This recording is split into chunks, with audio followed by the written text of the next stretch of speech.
নমস্কার, তোমাদের সবাইকে সানাস স্মাইল এডুকেশন সেন্টারে স্বাগত জানিয়ে আজকের পর্বটি শুরু করছি। আজকে তোমাদের জন্য নিয়ে চলে এসেছি তোমরা যারা ষষ্ঠ শ্রেণীর দ্বিতীয় পর্যায়ক্রমিক মূল্যায়ন পরীক্ষা দেবে, তোমাদের জন্য রায় ও মার্টিন প্রশ্ন বিচিত্র থেকে আজকে সমাধান করে দেখাবো পরিবেশ ও বিজ্ঞান বিষয়ের মডেল নম্বর 19 অর্থাৎ 19 নম্বর স্কুলের যে সমস্ত ছোট ও বড় প্রশ্নগুলি আছে সমস্ত প্রশ্নের উত্তরের সমাধান করে দেখাবো। চলো দেরি না করে মূল বিষয়ে যাওয়া যাক।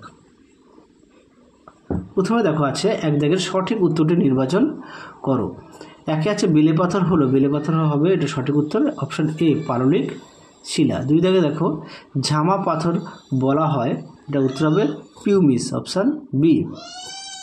পরবর্তী দেখো এসআইতে আয়তনের একক হলো, সঠিক উত্তর হবে ঘন মিটার, অপশন এ।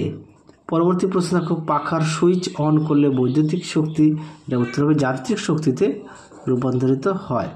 পরবর্তী দেখো এসআইতে চাপের একক কি, এটা আমরা সবাই জানি পাস্কাল, অপশান বি।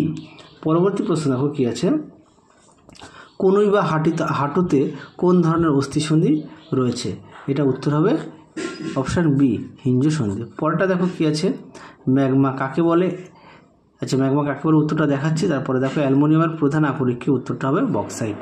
তাহলে চলো ম্যাগমা কাকে বলে উত্তরটা দেখে নাও ম্যাগমা কাকে বলে উত্তরটি তোমরা এখান থেকে এই অবধি লিখবে। দেখে নাও যাদের বই আছে অবশ্যই বই থেকে পড়বে, যাদের বই নেই তোমরা একটু খাতায় লিখে নিয়ে পড়বে। এছাড়াও তোমরা তোমাদের পাঠ্য বই থেকেও পড়ে নিতে পারো, আর অবশ্যই পাঠ্য বইটিও খুঁটিয়ে পড়বে।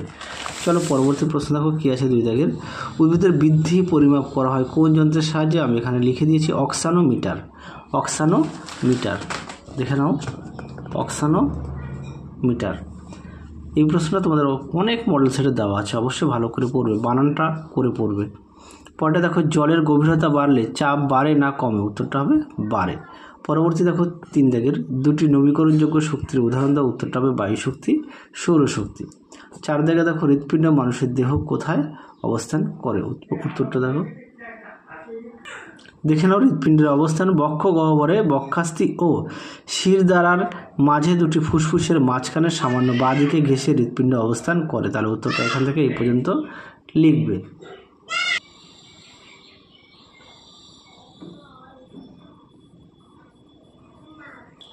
বার্নৌলির নীতি কি, এই প্রশ্নটি তোমাদের 10 নম্বর 11 নম্বর মডেল সেটে প্রশ্নটা দেওয়া আছে, সেখানে আমি উত্তরটা দেখিয়ে দিয়েছি, কেননা একই প্রশ্ন বারবার রিপিট আসছে বলে আমি উত্তরটা দেখালাম না।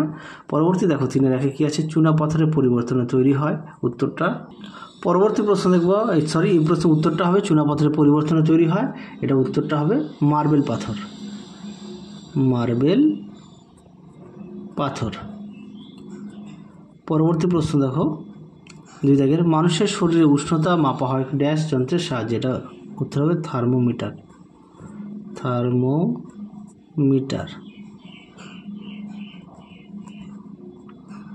পরবর্তী প্রশ্ন দেখো 1 কিলো পাস্কাল সমান কত পাস্কাল, এটা হবে 1000 পাস্কাল। পরবর্তী দেখো মানুষের হৃৎপিণ্ডে কটি প্রকোষ্ঠ নিয়ে গঠিত, এটা উত্তর হবে 4টি প্রকোষ্ঠ, চারটি প্রকোষ্ঠ, ভুলে লিখে দিয়েছি। আচ্ছা রক্তের জলীয় অংশকে কি বলে, এটা উত্তর লিখবে তোমরা প্লাজমা, প্লাজমা।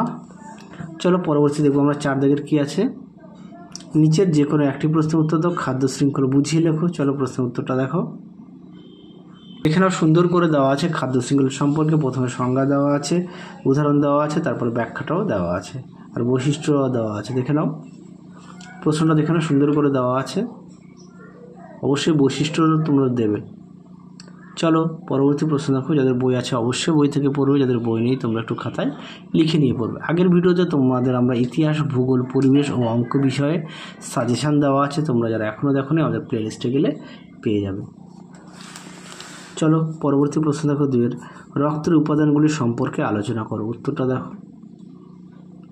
দেখে নাও রক্তের উপাদান সুন্দর করে দেওয়া আছে, রক্তের উপাদান সুন্দর করে ছক কেটে দেওয়া আছে, একটু দেখে নাও, অবশ্যই তোমরা ভালো করে পড়বে।